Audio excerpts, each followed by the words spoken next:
అద్దె ఇళ్లలో నివసించే పేద కుటుంబాలకు నల్గొండ జిల్లా మిర్యాలగూడ ఎమ్మెల్యే బత్తుల లక్ష్మారెడ్డి అండగా నిలిచారు. కుటుంబ సభ్యుల మరణ సమయంలో అద్దె ఇళ్ల యజమానులు మృతదేహాలను ఇంట్లో ఉంచేందుకు నిరాకరిస్తున్న ఘటనలపై స్పందించిన ఎమ్మెల్యే సమస్యకు శాశ్వత పరిష్కారం చూపే దిశగా చర్యలు చేపట్టారు.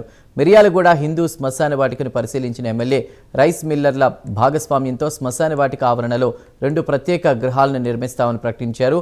అద్దె ఇళ్లలో అనుమతి లభించని సందర్భాల్లో అంతిమ సంస్కారాలు పూర్తయ్యే వరకు మృతదేహాలను ఈ గృహాల్లో గౌరవప్రదంగా ఉంచుకునే అవకాశం కల్పిస్తామని తెలిపారు. అలాగే శ్మశాన వాటికలో పేరుకుపోయిన పిచ్చి మొక్కలను వెంటనే తొలగించి పరిశుభ్రంగా ఉంచాలని మున్సిపల్ అధికారులను ఆదేశించారు.